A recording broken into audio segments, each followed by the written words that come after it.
कृतांता में आपका एक बार फिर से स्वागत है। चलिए आज रामायण के एक ऐसे मोड़ पर चलते हैं, एक ऐसी कहानी जिसमें उम्मीद है, गहरी निराशा है और फिर अटूट हिम्मत की एक मिसाल है।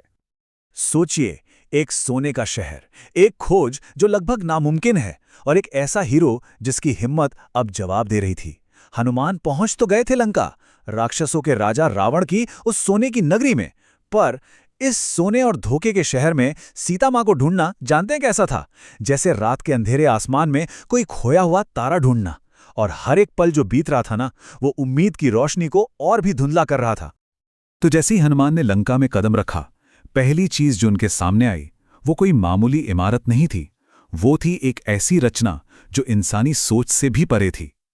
ये था रावण का दिव्य रथ, पुष्पक विमान। और सुनिए, ये सिर्फ एक रथ नहीं था, ये तो अपने आप में एक जीता जागता अजूबा था। मतलब ये कोई ऐसी वैसी चीज नहीं थी।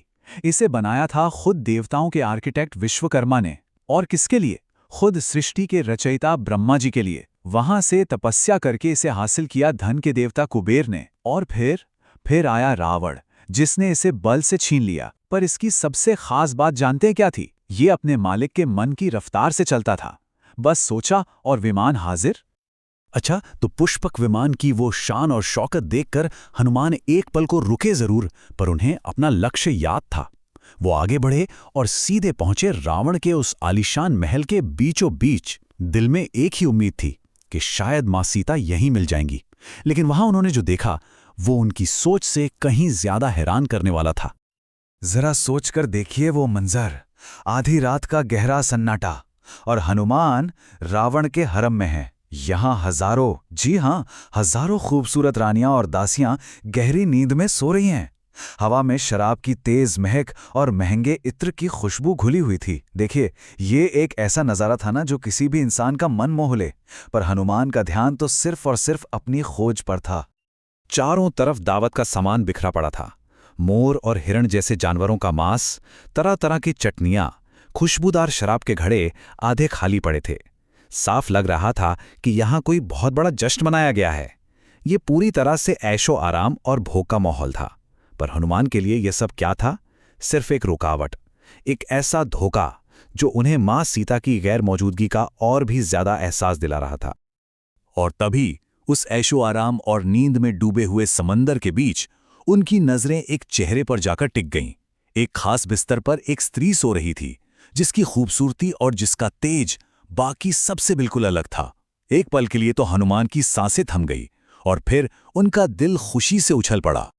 ये खुशी का एक ऐसा तूफान था जिसे वो रोक नहीं पाए।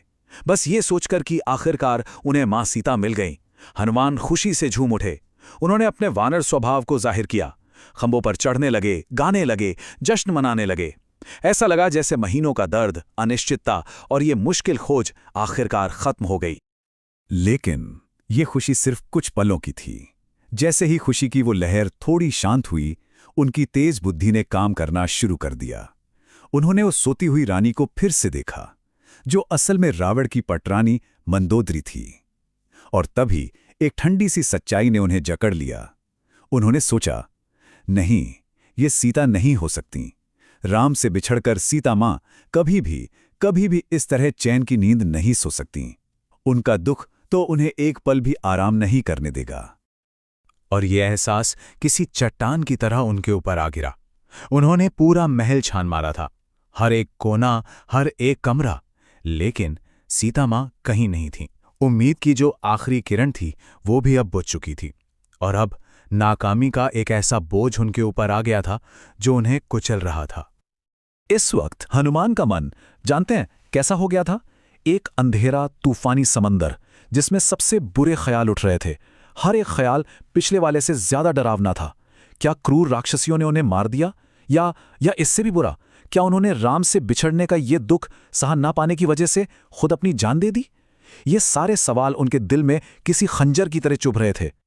हनुमान सिर्फ अपनी नाकामी के बारे में नहीं सोच रहे थे, वो सोच रहे थे उस तबाही के बारे में जो उनकी इस एक नाकामी से शुरू होगी। वो सोच रहे थे, अगर मैं सीता मां का समाचार लिए बिना लौटा तो राम ये सुनकर जीवित नहीं रहेंगे, और अपने भाई को मरता देख लक्ष्मण भी प्राण त्याग देंगे। फिर अपने बेटों की खबर सुनकर माता कौशल्या और बाकी माताएं भी नहीं बचेंगी। भरत और शत्रुघ्न भी जीवित नहीं रहेंगे, और जब सुग्रीव अपने दोस्तों को खो देंगे तो वो भी अपना जीवन समाप्त कर लेंगे, और उनके साथ उनका परिवार और पूरी की पूरी वानर सेना नष्ट हो जाएगी। सोचिए, ये कितना बड़ा बोझ था जो कोई अकेला कैसे उठा सकता था।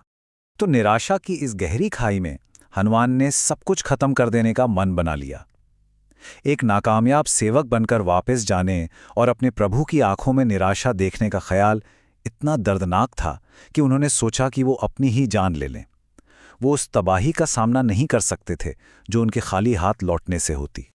लेकिन ठीक उसी पल, जब सब कुछ खत्म लग रहा था, जब निराशा के अंधेरे ने उन्हें पूरी तरह से निगल लिया था, ठीक तभी उनके अंदर से एक नई सोच ने जन्म लिया। उम्मीद की एक बहुत छोटी सी कांपती हुई चिंगारी। ये उनके किरदार का, उनकी हिम्मत का सबसे बड़ा पल था। हनुमान ने महसूस किया कि खुद को खत्म कर लेना तो कायरता है, एक कमजोरी है जिससे सिर्फ और परेशानियां पैदा होंगी। उन्होंने जीने का फैसला किया, इस पक्के विश्वास के साथ कि जब तक सांस है तब तक आस है। जो जीता है उसे एक न एक दिन अच्छा भाग्य जरूर मिलता है, इसलिए मैं जीऊंगा। और इसी नए इरादे के साथ उनके दिमाग में एक भूली हुई बात कौन थी। एक ऐसी जगह अभी भी थी जहां उन्होंने तलाशी नहीं ली थी। अशोक वाटिका, रावण का वो खास बाग। देखिए, ये एक बहुत छोटी सी उम्मीद थी, दूर की कौड़ी थी, पर यही अकेली उम्मीद थी जो अब उनके पास बची थी। तो एक नए जोश के साथ हनुमान ने अशोक वाटिका की तरफ छलांग लगाई। और ये जगह महल की उस झूठी चमक दमक से बिल्कुल अलग थी। ये तो प्रकृति का, शांति का एक पवित्र धाम था। ये जगह किसी जादू से कम नहीं थी। सोने और चांदी के पेड़ आसमान छू रहे थे, शीशे जैसे साफ पानी वाले तालाबों में चांदनी चमक रही थी, और हवा में दिव्य फूलों की ऐसी खुशबू थी जो मन को शांत कर दे। ये सच में एक ऐसी जगह थी जहां किसी दुखी मन को भी सुकून मिल सकता था। हनुमान को अपने दिल में यकीन हो गया था कि अगर मां सीता जीवित हैं तो वो यहीं मिलेंगी। हनुमान जल्दी से एक घने शिंशपा के पेड़ के पत्तों में छिप गए। उनका दिल उम्मीद और डर से जोर जोर से धड़क रहा था। उन्होंने पूरे बाग पर नजर दौड़ाई, हर एक पत्ते को, हर एक फूल को ध्यान से देखा, और बस यही प्रार्थना कर रहे थे कि उनकी ये आखिरी उम्मीद बेकार न जाए। और फिर एक छोटे से मंदिर के पास उन्होंने उन्हें देखा, राक्षसियों के झुंड से घिरी एक अकेली परछाई जो गहरे और खामोश दुख की मूरत लग रही थी। उनके कपड़े मैले थे, शरीर उपवास की वजह से कमजोर हो चुका था, लेकिन उनका अंदर का तेज, उनका सतीत्व अब भी किसी ऐसी लौ की तरह चमक रहा था जिसे धुएं ने ढक रखा हो। कोई शक नहीं था, ये मां सीता ही थीं। तो आखिरकार हनुमान ने मां सीता को ढूंढ लिया था। उम्मीद फिर से जिंदा हो गई थी। लेकिन ये खोज का अंत नहीं था, बल्कि ये तो एक बहुत बड़ी चुनौती की बस शुरुआत थी।